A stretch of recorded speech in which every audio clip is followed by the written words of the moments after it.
Hi, everyone. Welcome to another edition of the Birth New Earth podcast. I am your host, Alana Light, and my mission is to really reignite the spark, that universal spark that lives in every single person, so that we can all, as a humanity, remember that we are powerful manifestors of this entire reality that we're living within, which means that we no longer have to fall victim to limiting beliefs, limiting systems that are really keeping us down. And when we remember that, that means that we can actually unite to co-create a new earth that is rooted in harmony, love, joy, abundance.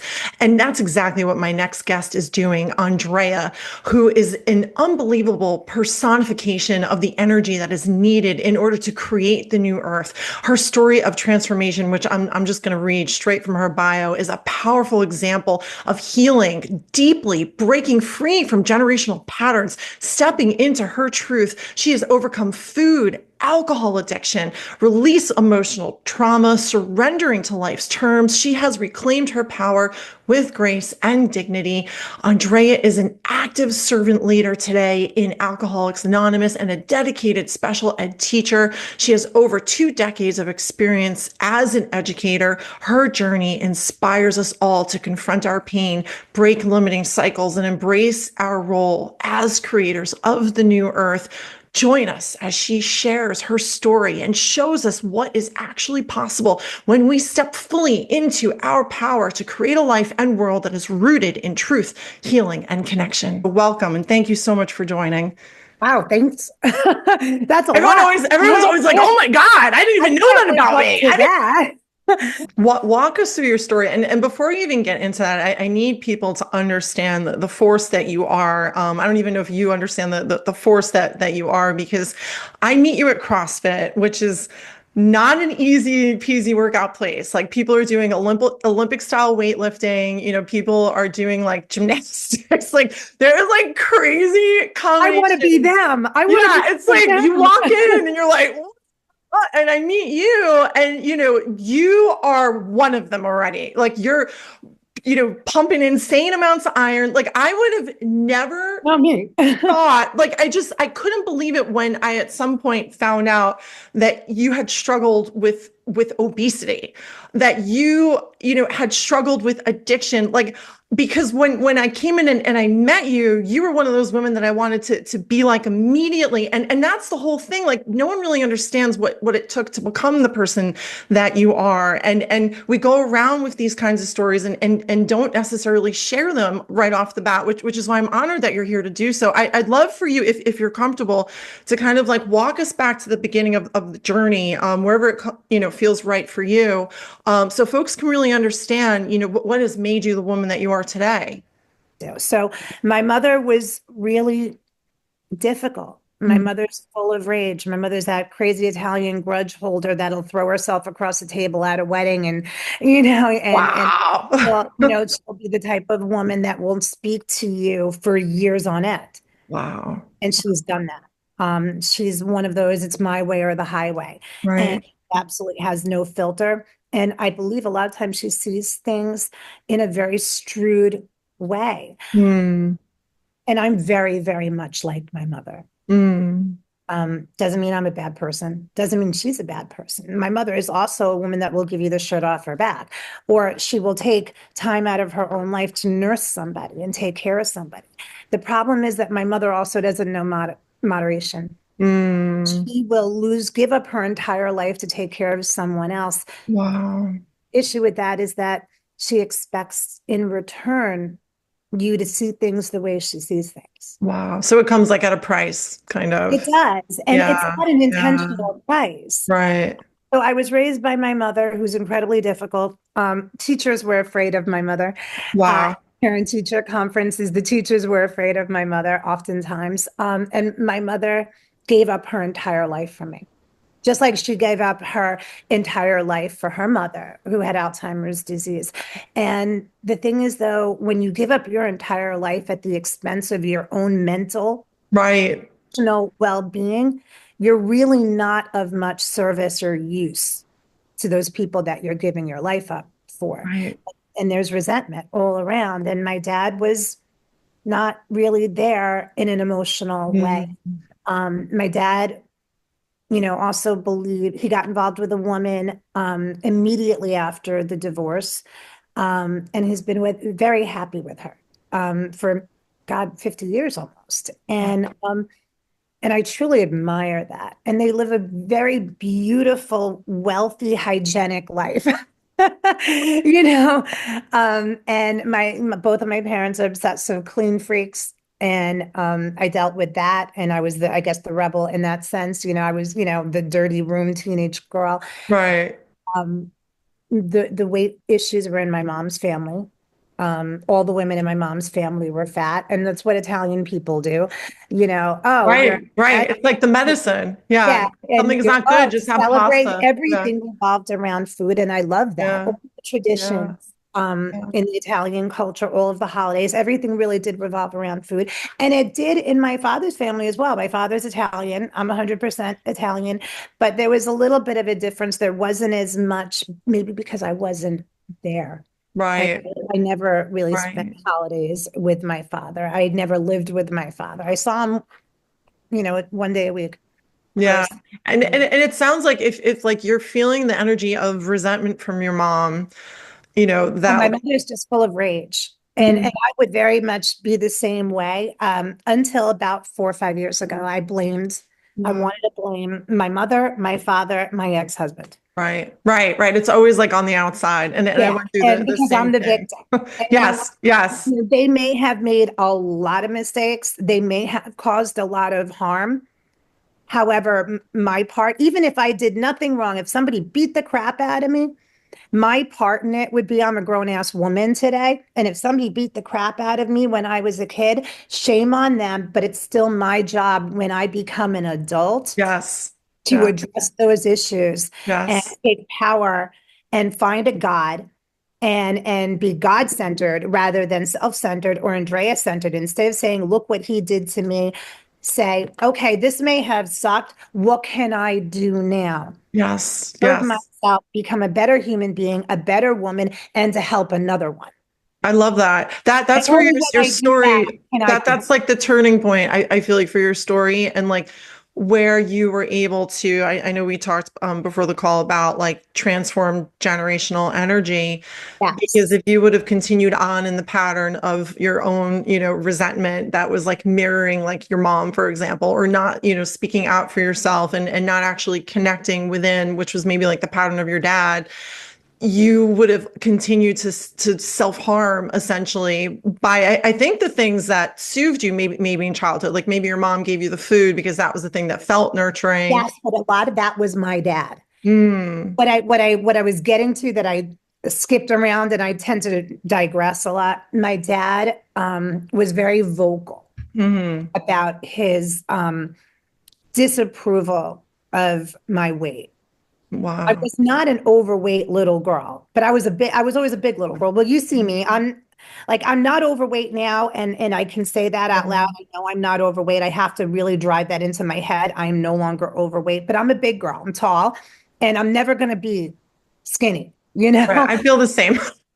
Yeah, you're slender, but like I've always been big boned. I was always a big girl. I was always the tallest girl Right. in the class. But he was like, you got to be careful. You don't want to gain weight. You got to be careful. You're a big girl. Wow. Wow. And then, I hit fifth grade, sixth grade, and I started getting bigger, puberty. And he was very, very vocal that I was gaining weight, I was overweight. And again, this is where my reaction. I have to learn, I'm learning to respond rather Right.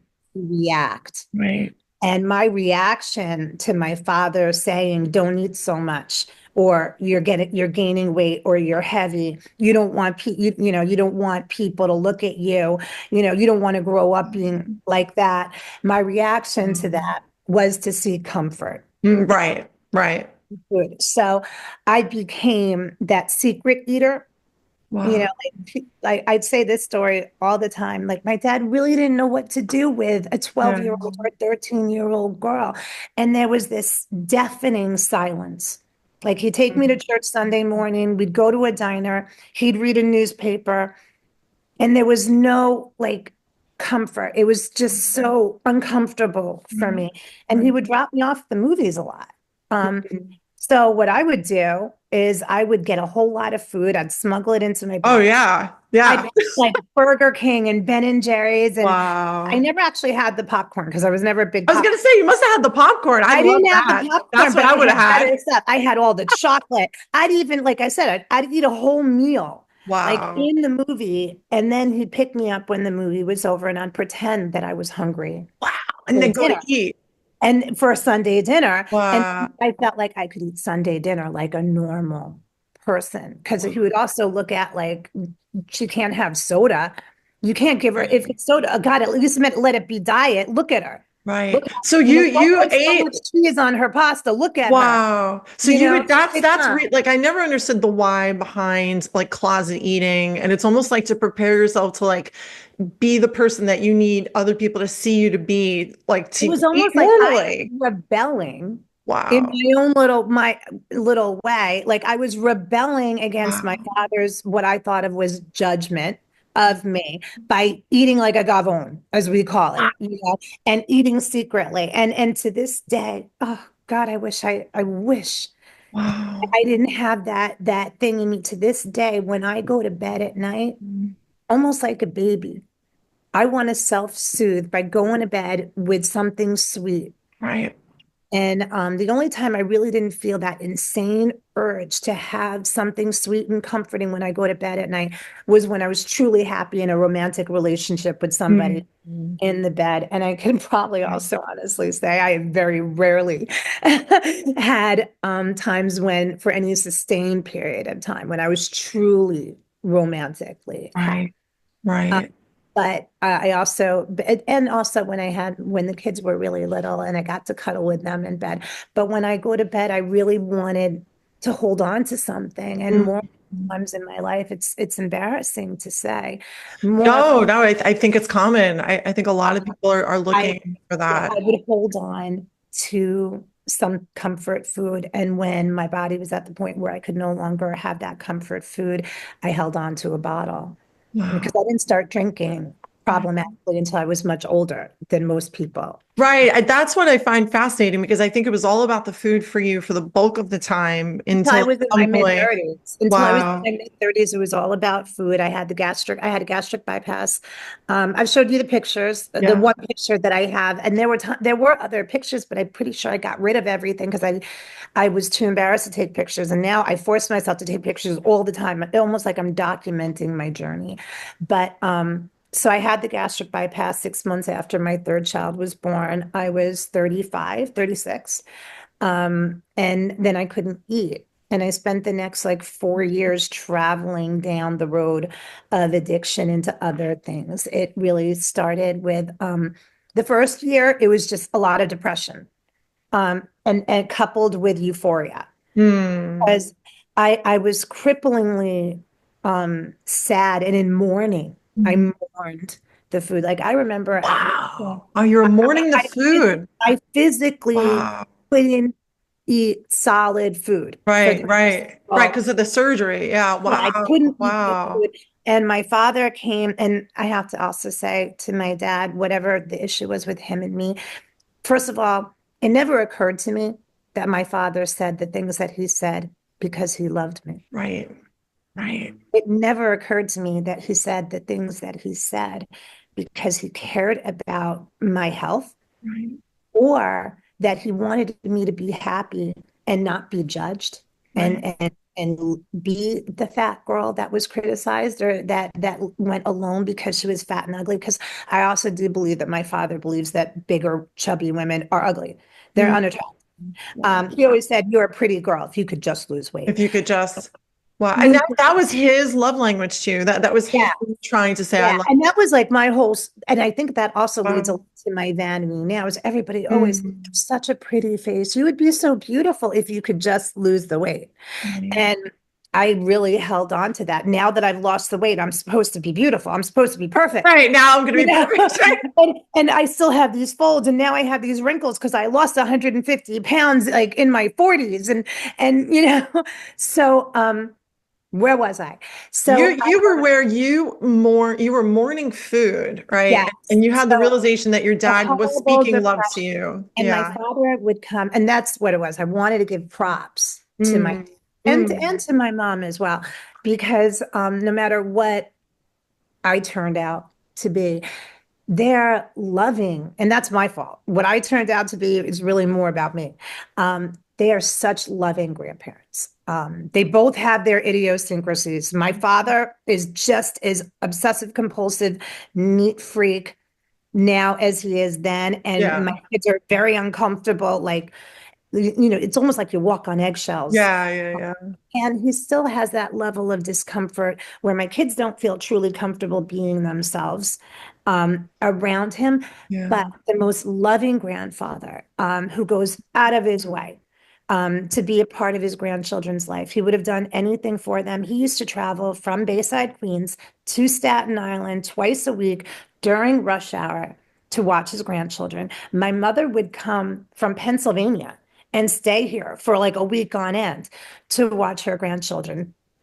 That's not, I don't recommend that. Right. That's a lot. Yeah. My That's a mother, lot. my mother's Yeah. a psycho.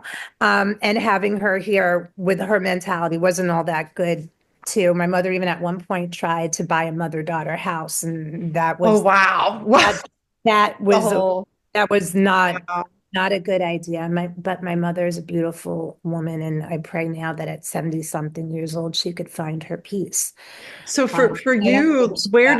where did the transformation, like Okay. at what moment did you go from resentment and it's everyone else's fault to I now realize that I am empowered to create the reality that I'm living in when I let go of the resentment and realize that everyone around me was really just doing their best and that was their version of love. So So I had the bypass, the depression hit because I had no food, the euphoria hit Mm, because all of a sudden I was getting attention, I was looking thinner. I couldn't find a way to balance that out. Doctor said I had depression. Doctor said I had anxiety. They prescribed medication. I also had a lot of physical pain mm, uh, from infection, and then I had to have another female procedure, a lot of pain. Then came the pills. Few okay. years later, I ended up with detox from medication, but I'm not an addict. Wow. Not an addict. It's not, doctor Right, right. This is this. such a common story that This people is what the have the doctor surgery and says. So, then have yeah. pain meds So and yeah. I'm not the bum on the street. I'm not the girl turning tricks for drugs. I have a copay. I have a prescription. Right, right. And then I couldn't get off of it. So I had to physically, medically detox off of that. And then what do? I have another baby. And I just keep filling the hole. You know what I Right. mean? I'm trying to Right. fill Yeah, the yeah. hole. That bottomless So, pit. so Yeah. then I had baby number 4, this beautiful, sweet, Oh, innocent little girl, baby number 4. And I'm filling that hole with anything other than my God, or like finding a relationship with a higher power, which I choose to call God. right. I And agree. Yeah. and with other women or with like-minded people. And Right. then I have no choice but to not even know who Andrea is. Andrea is Yeah. 100 pounds lighter than she used to be. She's the soccer mom. She doesn't know who she is. So it was food, then it was pills, then Wow. it's baby making machine trying to create the life Right. that I want, which is wife, mother, teacher, minivan, soccer Right. mom, Right. ECD, keeping up with the Joneses, white picket fence, had to have a house. And I wanted everything to look the way I think things are supposed to look, which I Right. learned very much like my mother. Things are Wow. supposed to be the way I think things are supposed to be. Wow. So when I just I got chills by that, by the way. Like, when I couldn't feed it with food. And then the pills couldn't work. How many more babies could I have? Because I was already falling apart at the seams, failing these beautiful children. And I took them hostage, took the husband hostage, the husband that I never should have really had a long term romantic relationship, somebody that I care about very, very much, that I whose company I enjoy.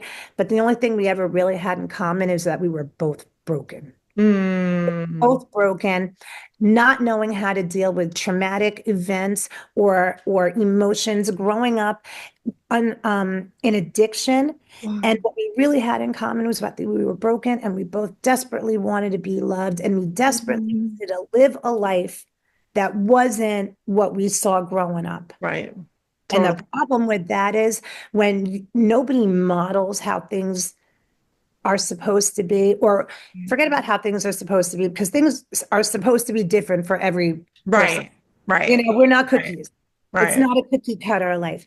Right. However, when it's not modeled to you what healthy relationships look like or healthy lifestyles look like, you don't know what healthy is. So Mm. you unknowingly seek out toxicity.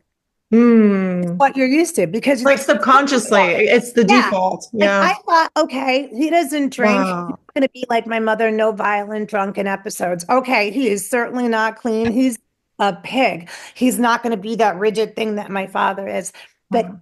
he had his own demons. My ex-husband had his own demons. He grew up in horrific addiction. So Mm. we were both, in my opinion, also adult children of alcoholics. Wow. And ACOA is probably a program that when I have a little bit more time, I have almost 5 years, but I have a really good solid foundation in Alcoholics Anonymous. But I really feel like my ex-husband, such a beautiful soul. And I'm not the ex-wife that says, screw him, look at what he did to me, because I really still want to battle that. He did a lot of Wow. crappy. Wow. What, right. You know what? I'm the one that turned into a drunk. So when all of this stuff, none of it was working. Right. Like the Finally, identity that you built. yes, Like, I yeah. finally just started saying, why not have the mommy juice? All moms drink wine at the end of the night. Right. Right. I'm teaching part-time. He lost his job. We had just bought this house. I had to become a substitute teacher, and I also need consistency. You know me, I get up at 4:45. I leave the Yes. school at 4:45. I go straight to work. I have my meetings on cert, and I have to live and I have to have the same schedule. I'm one of those people that I really need structure Right. and consistency and routine because my head, what's going on inside this brain of mine is Mm. so Mm. I have to have things like I need structure in my Right. life because if not, I'm going to be the raving lunatic that my mother is. Mm. Everyone around me, and I'm going to, you know, do I want to go to my children, um, have an argument with them, and then not speak to them for 10 years? That's Mm. not how I want to live my life. Do I want to like see somebody in public or run into a cousin and turn my head and walk the other Right. because of the rage and anger in me? I don't want to live my life that way. Yeah. But at some point, like you turn to the mommy juice, right? How, for how long were you able to balance the outside identity while on the inside? Not long at all. Yeah. My drinking became, I would say, really problematic because let's face it, I had the bypass in '09. By 2011, I had a detox off of my prescription. 2012, I had the baby. End of 2012. By 2013, in the summer, I ended up in a psych ward. Within those first 6 months, but I went to psych wards a lot. I didn't Mm. know that it was drinking. I Right. wanted people to think, oh, she's crazy like her mother. Right. Better That's that than acceptable. drinking, Yeah, right? Yeah. if it's Yeah. drinking, it's Right. just because she has no willpower or she doesn't care about Right. her. Right. Yeah. Right. Why can't you stop drinking for them? You know? Right. And that really wasn't the case. I truly was very, very sick. But I've been sick my whole life, like from birth, fighting with the everything else. It just didn't turn into alcohol. I don't Mm. want to say ism. Like I said, the ism's been there my whole life, but it Right. became alcohol at around the age of 40. So it like started to blow up Mm. years old. 2013, in and out of detox, in and out of psych wards, trying to hold it together. He was out of work. Wow. Um, and he was okay being out of work. He has his own demons. And my problem was I was working part-time. I had four babies. He's not a homemaker. That's the one bad thing that I will say about my ex-husband. He's not cut out to keep a home. He doesn't cook. He doesn't clean. The place is an absolute pigsty. He'll You're sleep. coming home to that. Yeah, Yeah. but the thing is that that might have been in the very beginning, within a Mm, very short amount of time. mm, Drinking progressed so quickly that mm. became unemployable. Wow. Uh, by 2015, I was like, why even bother becoming a substitute, working as a substitute teacher? Because I found I could collect unemployment. As long as I didn't Right. work more than 2 or 3 days a week, I could still collect unemployment. Right. Just come on the unemployment in my pajamas and take care of the house because he's not. Because he's not doing it. Blaming him. Yeah. Yeah. Yeah. Yeah. Blaming him. And you Wow. know what? That wasn't fair to him. Yeah, he's not a clean person, but you know what? The diapers got changed. Yeah. Yeah. And the kids, got to school. Right. And I just started drinking more and more and more, and more psych ward visits, Wow. more mommy laying in bed or Mm. asleep. I didn't go out and drink and party for a good time, but I would disappear because I couldn't stand being in my house. Right. I couldn't stand being around my children or my husband. You have 4 children and a husband, and then add in a father-in-law, Mm. and then God, at the very end, add in a dog. And I couldn't clean up after the kids, Wow. let alone everything else. And I Mm. I blamed him for everything. Of I course. knew I was drinking when, what I should have done was ended the relationship, been friends. But no, I chose to drink. I Mm. drank to the point where I could no longer work or Wow. care for my own children. Wow. And in August of 2015, I got arrested for it. I drove drunk Mm. with my children in the car. Oh my God. Wow. It'll be 10 years in August. And because I'm a good girl, I'm educated, I'm white, I'm a teacher, I'd never had any legal problems or criminal issues in the past. I was released on my own recognizance, and I didn't have, there was no bail. And within 2 hours of getting home, ACS knocked on the door. Wow. So I Wow. paid the price for that. However, I Oh want to wow. acknowledge that God spared me. Mm. When you drive drunk with a child in the car, it's a felony. Um, and when you drive drunk with 4 children in the car, that's 4 felonies. Wow. I could have been in prison for 16 years. And what I need to do is take accountability and keep my accountability, because that wasn't the first time that Right. I drove with Right. a car. And there are so many of us that drive drunk with children in the car. Wow. It spared me. I could be in prison today. And I have to constantly remind myself that I paid the price. I paid a price for that. There were severe consequences for my actions. Mm. However, God spared me. First of all, that I didn't kill my children. I didn't kill myself. First and foremost. I Yeah. didn't, but I could have. And second of all, that was the wake-up call. But guess what? It wasn't enough of a wake-up call for me to stop. Right. Because ACS came just a few hours later. Like, And as soon as I got out of jail, I spent the night on Bay Street in jail. And within a couple hours of coming home, ACS showed up because and at that point in time, I wasn't even an appointed teacher. I was subbing occasionally. And I hadn't even subbed in months because I knew I wasn't capable of right. teaching, of going to a job. I wasn't. So Wow. there it was. And Mm. then ACS comes, and I knew, like, I'm never going to teach again. I was automatically guilty. Right. I got arrested for driving drunk with children in the car. There's no way to fight that. Right. How were you caught? I mean, were you swerving? Like, how did I it? got a blowout on the Mm. on the West Shore Oh Expressway. God. Oh, Drunk Andrea didn't pull over.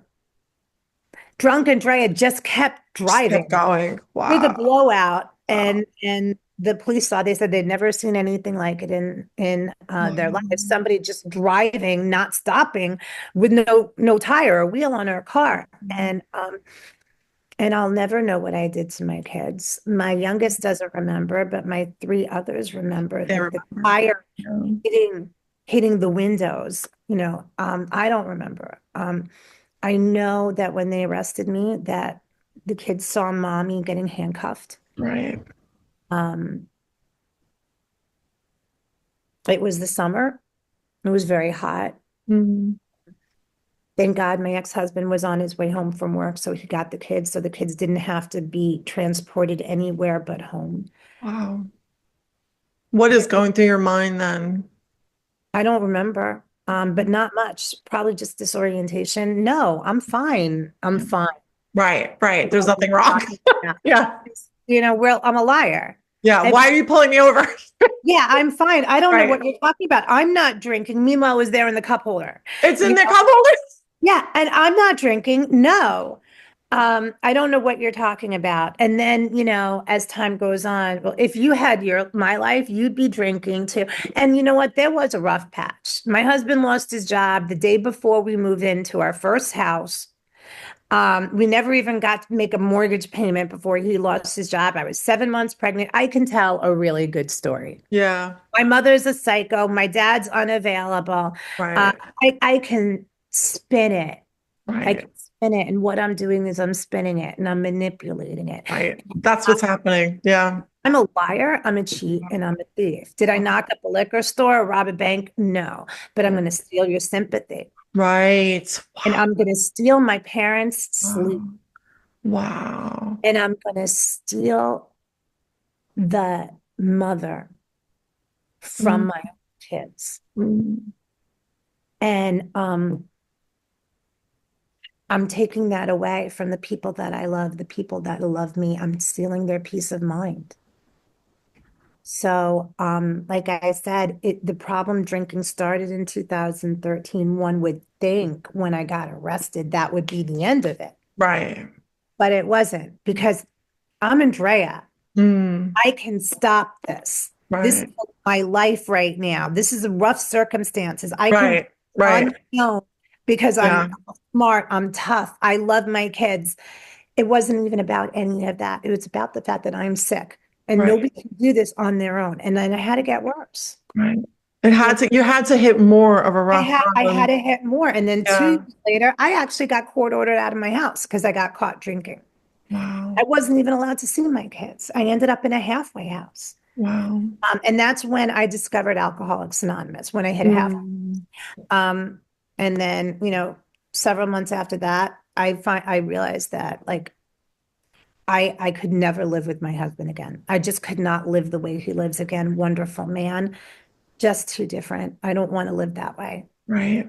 He used to say that I'm elitist, Mm, and I would say that he just doesn't give a crap that we live in squalor. And then he would say, you don't know what squalor is. I like a clean house. I'm a sun person. I like the beach. I like to go out. My idea of a good time is not his idea of a good time. He likes the horses. He right. loves gambling. Uh, Mm, but I will also say he never lost the paycheck. I'm not going to say but that was his passion. The yeah. horses, the computer, the video games, sports, hockey. And I became, like, in my opinion, a hockey widow or a football Mhm. or an OTB widow. Right. And I became more and more resentful. And I wanted to go out to the beach. I wanted to do different things. I wanted dinner on the table. He didn't care about that. He'd come home, Right. go upstairs to the computer. And we were just very different. We Yeah. were and when I was forced to get sober Mm, by being locked up in a halfway house, right. Right. I was happier in that halfway house with 20 women off the street than Wow. I was living with my husband. And I also knew that I wasn't well. I knew Mm, I did time, and the house was in foreclosure. We were wow. losing everything, and he was filled with fear. And he wanted to move, and he wanted to. By this point, he got a job working for Amazon, which is nowhere near enough money to pay a mortgage and support 4 children. And he Right. had a wife that was good for nothing, that hadn't brought home a paycheck in Wow. like 2 years by that point. And he wanted to move to Arizona. And I fought him and I fought my father. Mm, When I'm truly honest, I had no respect for my husband. I really didn't. But my father did everything the right way. mm, He saved his money when Reagan was in office and made all that money and invested all that money, had a beautiful condo, went on, my father did things right. And my right. father worked his butt off to do things. Right. He Right. invested wisely and he was frugal. He didn't call out sick. He had a really strong work ethic. And now he gets to live that life because of all those years of hard work. He retired. Right. I want, and my dad was always the one that, for some reason, all that judgment about my weight, I just wanted to be that daddy's girl with my father's approval. And yet at the same time, everything that he wanted, I did the exact opposite. So I don't know if I was trying to piss him off, trying to please him, trying to shock him. I don't know what I did. If it were just fighting my husband, I would have said no. I'm not going, you're not going. But I had to give him physical custody. If Mm, he wanted to move, I had to give him physical custody because there was an ACS case. And there was no talk of divorce. wow. He did not want a divorce. He Wow. wanted to move the whole family away. But because of the arrest and because of ACS, if he wanted to leave the state at all, he needed physical custody. And because my father wanted us to move. By this point, I'm sure he just wanted us out of his hair. He wanted to stop bailing us out, to stop driving to Staten Yeah. Island It was a because lot. It was a because lot. Andrea was falling apart again, or Mm, the gas was going to get turned off. And my father bailed us out for probably a year. Did he give us $100,000? No, but how many times did he pay the phone bill? How many times did he have to take us to Costco because we didn't have any food? So it's not like I stole money from him, but he did that as well. And he's like, just sign those papers and do the right thing and stop being. I remember one time he called me a wicked bitch. mm, Um, stop being a wicked bitch to your husband and learn how to be a mother and a wife that you're supposed to be and move to Arizona and get out of here. And I signed the papers, but my inner core of selfishness, mm, but thank God now that was self-preservation. mm. My inner core of selfishness just said, I can't. I knew Right. no way I could move across the country, start from scratch, Right. live with him Right.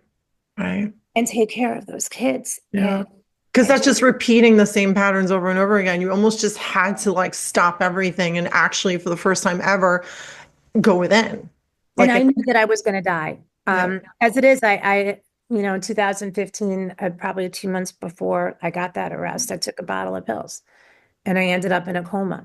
And I don't think I really wanted to kill myself. I wanted to go to sleep and Yeah. not wake up till it was over. I Right. wanted everything to be over, but I didn't have the courage or the wisdom Mm, or the God reliance to say, I need help. right. And I couldn't truly face it. So I went to the halfway house. I ended the marriage. I fell in love. Hmm. Brilliant, right? Brilliant. Perfect timing. I don't know Yeah, how you can five do all these months things sober. at the I'm same like, I met time. the love of my life and really nice guy, but he had his own issues too, his own demons. So then I thought, okay, things are going to be good now. I met the love Yeah. of my life, and this guy Right. cleans the house, and this guy wants to fix the doorknobs and wants to paint and Right. spackle, and this guy believes in family, and um and this guy has fun with me, and we can cook Mm, together, do all those things that I never got to do with my ex-husband. So then I thought, as long as him and I are going to be perfect, everything's going to be okay. everything. And I Yeah. neglected other than go to meetings, I neglected to do any of that work Wow. that really removes the symptoms of Right. alcoholism Right. because I was suffering. I mean, today I am recovered from a hopeless state of mind and body. Wow. That recovery is contingent on maintaining my spiritual condition. Yeah. I have a daily reprieve. I have a daily reprieve contingent on the basis of my spiritual condition. And if Mm, my spiritual condition is not being taken care of, everything else goes down. yeah. And it might be years even before I pick up a drink. But that selfishness that I have, I'm going to start blaming you. Mm, hmm. Okay. I don't have enough money. Let's say I go to CrossFit and Mike cancels a membership. Mike would probably never do that. I know. But I don't think Mike would ever do that. why? Because my credit card got maxed out and it's not being, getting paid. So Mike has to cancel my membership. And guess what? How dare he? Right. How Right. dare he? Right. You know what? That's not on him. That's on me. Right. Right. And that's the default that like you first go to. Yeah, what a cruel human being. Yeah. And, And and then I feel like you like you catch yourself. Like I feel like that's where the healing is because it's almost like you are watching it happen like a movie, yeah. and you're like, wait a second, that's that default again. Like how like walk us through how this ability to become kind of like an impersonal observer of your life kind of kicked in because I feel like what you're Well, I'll talking tell about you, I now, hit my what real everyone needs bottom. I is hit my real bottom. mm, And that's what happened. So I said, food, pills, booze, and then a man. right. Right? Oh, The that was beginning. the whole Food, yeah, babies, pills, yeah. Wow. booze, and then a man. If that could be right and I make it the way I want it to be. And you know what? That man wasn't sticking around. It didn't work either. That wasn't it because you Too much. hadn't done the First of work all, it yet. was too much work. I'm still gonna wonder. Like I honor that relationship, just like I honor my marriage. Right. Because at the most broken and darkest time of my life, Wow. um, I found joy with this guy just Yeah. because I was completely comfortable and we did so much stuff that I really enjoyed. And I Yeah. didn't want that with my ex-husband. With my ex-husband, I was so desperate for love that I never thought that anybody else would ever love me. But with this guy, I mean, I was really having fun, but I Right. was using that fun stuff to avoid doing what I needed to do. And that guy wasn't in it for the long haul. I was definitely too much work. I was broken. He had his own issues too. But I You were had to, trying to have that love fill you up. yeah, but I Like, had to clean yeah. up my own side of the street. That guy Yeah. behaved very badly in many ways. Um, but I also learned through sponsorship to have empathy for him Right. Right. and Yeah. honor the joy. And if I didn't have that joy with him, I wouldn't have had the time to be in this godforsaken house. Right. I never would have moved back here. And if he wasn't where he was in my life at that time, I wouldn't be here at this moment, sitting here talking with you. Exactly. There was a Exactly. purpose. So I absolutely loved him. And when I knew that he wasn't in it and he wasn't going to give me what I needed, which was probably a little bit too much because I was broken, I Right. had way more Right. than I should have needed. Certainly what I don't need today. I don't need that today because now, thank God, by God's grace, I have a life. Mm. Came my life. My kids were gone. I Wow. hadn't, so he became everything. And, when I realized that he didn't love me or that he wasn't in it or he wasn't going to fill that hole. Right. Right. The hole was like Well, still no there. man could. He wasn't a God. He was Wow. no God. This guy was definitely no God. But it was that God-sized hole in my soul. So I had to drink again. So when I relapsed and I couldn't get back on track, he left. Wow. He left in a horrific way. He was cowardly, but um, he gave me a greatest gift Mm. because he left me in a way that I was so completely alone. Yes. And it took another 6 months to the day. I'll never forget it. He walked out on January 13th. He went on a business trip and he took a flight. He just never came back. Yeah. Wow. Just never came And back. that's it. No phone call. That's it. He never even came back for his clothes Wow. or his Wow. things. Wow. But which goes to show that he never gave up his place Yeah. with me, but only had a Right. certain amount of things here that he could very easily live without. So he was never really in that relationship. It was a relationship that I created, Wow. my delusional mind, and he did the right thing. He had Wow. to save himself. The format of it could have used a Yeah, little yeah. It more sucked. finesse. It sucked the It way it could have happened. It used sucked. a little Yeah, more yeah. finesse. Yeah. But he did the right thing. And I still needed more time to keep drinking. And Right. by this point, I was teaching at a charter school, and I thought that was the best I can do. But I wasn't qualified. I wasn't ready. I Hmm. wasn't certified for it. Uh, Wow. and I failed those kids. I failed that job because I was drinking. Wow. And when they let me go, I thought I was getting it right again. I found a sponsor. I was Yeah. starting to club. Yeah. And then at the last day of school, that guy agreed. He's like, I'm like, you're gonna help me. He's like, I'll pick you up and I'll take you to the airport to see your kids. And I got the termination letter Wow. uh, in Oh my my email. God. And Wow. that one day, there I was. So the guy that was actually willing to see me after Yeah. 6 months, he was willing Yeah. to actually see me and take me to the airport to see my children, found me shit-faced drunk all over again. Wow. And Wow. so he did what he does. Yeah. He Yeah. left. He And left. I sat in this house alone, this foreclosure house. And Wow. after 2 weeks, um, I'm a fall down drunk. I was never a fall down drunk until I became a fall down drunk. And I had two black eyes and I had bruised ribs. I had a busted lip. I had bloody knees, alone in this house in the middle of July during a pandemic with nobody. Um, also no air conditioning. The house was just a disgrace, falling apart. I mean, it wasn't like dirty, dirty because I'm relatively clean, but what I'm saying is like this house was falling Yeah. apart, still in foreclosure. The only reason why I was there is because that boyfriend convinced me to move in here and stay here until I had the time to get on my feet again. Wow. I blew that by Wow. getting drunk all over again. And I had no guy, had no kids. Nothing. Yeah. It I was, had that if was the rock bottom. $1,000 or $2,000. And that's when I woke up from this stupor covered in blood. Um, I don't really remember much about all of it. And that's when God came to me because I picked up the phone and I called that woman Yeah. and I said, please help me, I'm gonna die. Oh, And she said, okay. And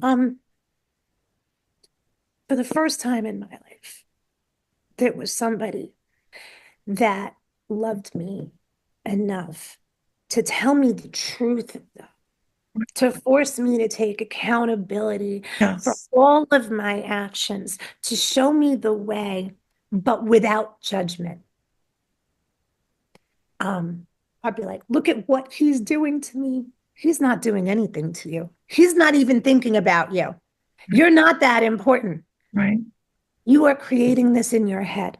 This is a self-imposed crisis. I can't tell you how many times she'd say that to me. And she taught me by going through these steps of Alcoholics Anonymous in that book that I'm not unique. Mm. And that sounds like an insult. What do you think, you're special? Right. Right. I am not alone in this. Right. And by facing everything that I have done, drive drunk with my kids in the car, failure of a marriage, neglecting my children. My kids are still in Arizona. And I still live with the guilt of that every day. Um, and by learning to take accountability and by being honest. And finally, I just kept saying these damn prayers. I was like, I really didn't think it was that important to say these prayers. What's going Right. to Yeah. You're like, what's it really going to do? it's Yeah. just words, Yeah. but it works. Because once I also developed that routine, Yeah. I'm going to do this every single day. And I just decided that I'm not capable of thinking for myself. Mm. I actually had to do everything this woman said. And This was your sponsor, this woman? yeah. Yeah. And thank God for her because also she had what I wanted. there we are in the middle of COVID. She's like been sober 30 years, but she's only like 2 years older than me. She has a husband. She has three daughters. She had an older mother, a mother-in-law, a father-in-law that lived behind them. Italian traditions that Yeah, yeah, yeah. wanted. And, they struggle, they Yeah. have their house, they're in her in-laws' house, the girls, and it was not a perfect life. But you know what? They were living their life and they Yeah. loved each other. And that was my dream. She had Yeah. a home, she had a job. They were making it work as a family, growing together during a pandemic. Right. And um, and that's really like my dream. I just wanted, like I said, the house, the kids, the husband, the extended family. I wanted Christmas dinner with everybody there, but I was faking it. I didn't know Right. what it really was because none of it was right. And what she had was the real deal. Right. Her and her husband were both in the program, and they lived the spiritual principles Mm. of Alcoholics Anonymous. And Mm. as a result, they had healthy relationships with their children, each other, their parents, and a community. And that's what I always wanted was to be a Yeah. part of. I want to be a part of. Yes. And so I did everything she said. I learned how to take accountability. I learned that I had to turn my will and my life over to the care of God. The care of God as I understood him. I had to make a searching and fearless or moral inventory of myself. Mm-hmm. Resentment, fear, who have I harmed, sex, not Right. the actual act of sex, although that's part of it, but like romantic Right. relationships. I had to take inventory of everybody in my life that I had had resentments with, Mm. harmed. And then, I had to share that with another human being. And when you share the lowest you have been and the worst things that you have done, and you let go of that, honestly, there comes freedom. Yes. Yes. And then I had to make amends. And Wow. then I still have not made amends to my father. He won't, he has no interest in it. Um, he What sees, happens when you try? I finally wrote him a letter. Mm. I made an amends in a letter and I put a cover letter on it saying, this is my amends. You can throw it in the garbage now. This is something that I did need to do for my own recovery. Mm. I just make the Yeah. I'm responsible for making the attempt. If I don't make amends to everybody, I don't make amends to everybody. What if I want to make amends to somebody that's dead? I Right. write a Right. letter. Right. So I wrote him a letter just because I could, like, this constant fear of just still to this day, just wanting to be daddy's girl, just wanting my father's approval. And I'm never gonna have that. Mm. Maybe because I burned the bridges, maybe that's just because of the kind of guy he is. Mm. And I have to find that acceptance. And I know my father loves me. I do. Right. Right. And I know that I'm a failure. I failed him um, because I failed my children. But I'm here now. And it's this There are whole, some wrongs you cannot make right. yeah, I like, want to make that clear. There are some wrongs that I cannot make right. However, I'm more of a mother to my children from 3,000 miles away than I was when I was living down the hall drunk or not present. The whole point is that today I am present. yes, that is the whole thing. And that, like, from that point of presence is how you're creating your entire life. And the energy that I feel that comes from you is pure truth. And you could never have gotten to that had you not traveled down that kind of journey and Yeah. road. I But the mean, thing it's is, a I have to profound, continue. yeah, That's the key because then you hit step 10, 11, and 12. Or what do you do once you've been sober for a year and you think you made it and everything's good? yeah, That's yeah, when the work begins. I right, mean, I right, have to continue trying to live this life. yeah, Like tonight, I'm going to my sponsor's house and we're doing a couple of us women. Oh my God. I did not realize how important women are. A bunch of us women are going to go around a table and talk about this work that we need to be doing in these steps. But more than that, I need to pray in the morning. I need to stop during the day and say, whoa, you psycho bitch. Don't say that. You need to pause and Right. stop and Right. pray. And through the process of maybe praying for someone else, it might not be helping them, but it is helping me. I have to take a step back and say, wait a minute, this is self-centered. This whole like version of yourself, which is your truth, which you would have never have been able to uncover had you not had this kind of a journey that you're standing in. Like it's a power that you exude and you continue to travel down the journey of truth is a journey that so few people will ever take.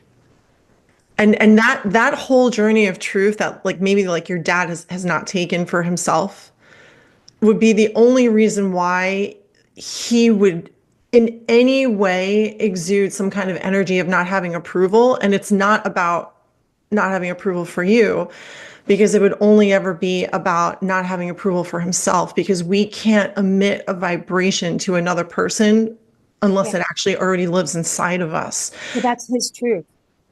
And I have to give him his truth and I have to accept that. But I also have to realize that the thing about being an alcoholic, or in my case, alcohol was just a few short years in the grand scheme of things. And, Yeah. alcohol was just a Yeah. few short years. The thing about the ism is that it's a disease of selfishness and self-centeredness and a disease of dishonesty and manipulation more than actually a bottle of vodka. Right. So Right.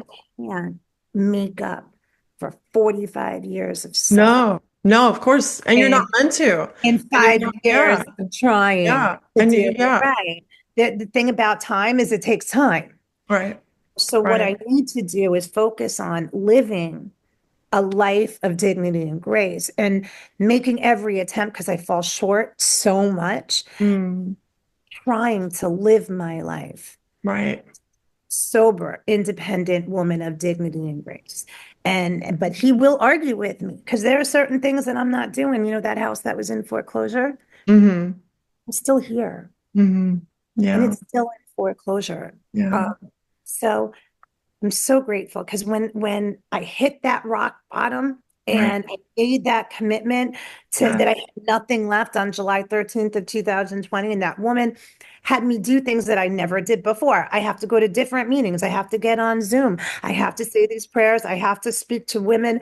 Um, I had to really do a lot of things that I didn't want to do that were very uncomfortable. I had to meet a whole bunch of different people. And I'm like, oh right, my God. right. And that's the hardest when you're in that Yeah. state. And I'm a hermit. And she had me get a home group and get a commitment, meaning do a job for this group of Alcoholics Anonymous, that I'm not just sucking up the air and taking what they have to give me, so that Right, I'm a contributor as well. right, And in the process of doing that, you start seeing the miracles.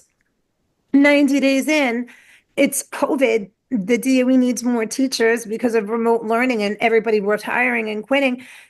And I passed a background check. How do I pass a background check when I drove drunk with 4 children in the car 10 years ago? How? You know how? I prayed. mm, Said, God, give me the strength to be a woman of dignity and grace, to say mm, the right thing and to honor what I was without being deceitful. And I right, wrote an email and I gave them, the letter that said I had, gotten the probation, I completed probation. And I wrote a letter saying exactly what I did, no more than the truth, mm, no less than the truth. And right. I prayed really good. I sent it in and I passed the background Wow, check. I was invited back wow. to And be you her. got invited back by speaking your truth. Yes, by telling the truth. Yeah, which is amazing. Like, is now the work for you going forward, like staying in that place of self-approval? And if so, like, what is your toolkit for No, that? not self-approval. Yeah. Not self-approval. The work for me is staying in a place of God-centered Mm, behavior. mm, So I pray for the strength and direction to meet my problems as He would have me. mm, I ask God to mold my ideals and help me to live up to them. Because if it's self-approval and I'm approving of myself, I want things the way I want things. mm. God doesn't make life like that. You No, know, it I never do happens the way you pray want I it. can in whatever circumstances they Yeah. are. Yeah. And right now, like that huge struggle is with work because I want to be a good teacher so Yeah. bad. Yeah. God, I want to be a good teacher. Right. I want to be part of a community. Yeah. I found a fellowship and a family in Alcoholics Anonymous. So in 2020, during COVID, I started following all these directions and I got on these Zoom meetings and I started talking to people and we had nowhere to go. You know, the world shut down. You know, meetings were closed and somebody had asked if I could have a party at my house. Not if I could. They knew that there I was with a broken leg, no money, no job, in the middle of July, no car. And they asked if they could have a party. And they said, we know you don't have any money. We don't know you don't have a job. We'll help you clean up the space and fix some things around the house. And um, so there was a surprise party for this beautiful, kind older man. And they came into this house, and there were 60 people here in the middle of a pandemic. And it opened up a pathway to recreating my home, which is remember how important Yeah. that white picket Yeah. fence was. And I couldn't stand living in this pigsty that, I shared with my ex-husband. And he didn't really care so much. Like, who cares if people show up and it looks like this? This is me. I'm not like that. And I wanted a home life. And slowly but surely, I started putting pictures back up on the walls and we started fixing things. And during all of the pandemic, like I started doing all those things that I wanted to do for my family, like the Christmas dinner and the Easter egg hunts. And um, we did that as like a fellowship and family in Alcoholics Anonymous because there are a lot of people you couldn't have those gatherings. But you know what? People don't realize it's a pandemic and COVID is killing people, but people didn't realize that because there were no meetings and Right. it wasn't followed. Right. Oh, Alcoholics and drug God. addicts were dying left and right too. Right. But they didn't Right. have that community. So Right. during that time, the house and the people in it gave me that community and that Mm. fellowship. And still today, I can still have people over, but today I'm comfortable in this house where I used to walk around in the mausoleum. I'm comfortable. And now I have to fight my own self-will because all I want, and I've been working for years, um, trying to take over this mortgage so I can stay in this home that now this home was everything that I always wanted it to be. Yeah. And I believe in my sick, addled brain still that this is the home that my children can come home to. And my children are big now. My youngest is 12. Um, they don't think of this as their home anymore. Yeah. It's in Arizona. But they do know that when my kids were here last month, they know that I'm going to have the house and the lights and the Christmas up for them. They know Yeah. that there's going to be dinner on the table. They know they're going to get their chicken parm. They know Yes. Yes. That is their home. Everything you just said, all that you're giving them, that is them and coming. no matter where I am, they will always have that. And your story is so, so powerful, which I can't thank you enough because it is an example of where so many folks need to really stop numbing out, which is what the bulk of the world still does. And it's either with the things that you said, food, alcohol, video games, sex, relationships, overworking. I mean, like the list goes on because if we can't start to experience this life as, kind of like that movie that we were talking about, where we see that all of these challenges are for us to just get back to our truth, just to get back to our original self, then we'll never be able to shift and say, okay, there are systems that we see that aren't working that we want to create. There's a new way of being that we know that we want to, like kind of unify to become. We won't be able to do that unless we do this work. And I know that that's why you're here now on this earth to have done this work. And you are an amazing example of that. So I can't thank you enough. I have a final question for you of what it is that you would view the new earth to look and feel like. If everybody knew that the best way to make yourself better is to reach out a hand to help someone else, Hmm. then the world would be a happier Yes. place. Yes. I know because my nature. I'm thinking it's inauguration day. I'm not very political, but the only thing that I'm thinking of that how self-centered I am is our mortgage rate's going to go down. That's the only thing I care about. Our mortgage rate's going to, and how selfish am I that that's really what I'm thinking about. And for my life to get better, if I stop, take a step back, and think about the greater good, Yeah. I could be of service to somebody else. And if everybody could just stop, because I very rarely do that. You know what I mean? Yeah. Because we're And not programmed to. no, I'm not programmed. Yeah. So if we could like, find a way to try and put somebody else's needs ahead of Mm. our own, even if it's briefly, Yeah. our life will get better. Yeah. And especially to empower somebody else. Like we're women, Yeah. women empowering women. And most importantly, that we're all human beings. Yeah. Even the most horrific um, abuse or act usually stems from something even before that. Yeah. Have you heard hurt people hurt people? Yes, 100%. That compassion is so, so needed now because that's exactly what stops that generational energy from continuing on. The cycle stops with me. Yeah. I, I mean, for today, you know what I mean? I can only speak for today, but Yeah. all of what I do pray for is that pattern of toxic relationships, Hmm. self-victimization, Right. of Right. blaming other people, Right. manipulation. All I Right. want really for my children is that pattern stops. Yeah. I don't know, like I want my children to see me in healthy relationships. And I'm not talking about a guy or a marriage. Yeah. Yeah. Let them see the relationship that I have with women today, Yeah. Yeah. Oh, the that's relationship beautiful. that I have with the people that I work with. So Let them beautiful. relationships I have with the people at the gym and the gratitude that I have just to be surrounded Yeah. by wonderful people. Yeah. Look at the way that I treat somebody in the store and I fall short.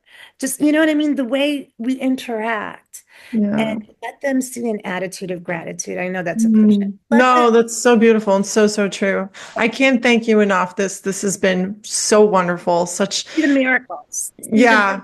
It's and you are like you're talking miracle. That's how I feel after having heard your story. So I miracles. can't thank you enough. We're This all is miracles. We're miracles. wonderful. Yes, in our own way, when we finally get to that original self and connect with the divine or source or God, whatever you want to call it, you can really welcome in the miracles. And I feel like we're all ready and wanting to hear more of how to do that. So thank you so much for being that example. Pleasure to be here. And I'm looking forward to seeing you Saturday. Yay! All Same right. here, as always. Bye. Thank you.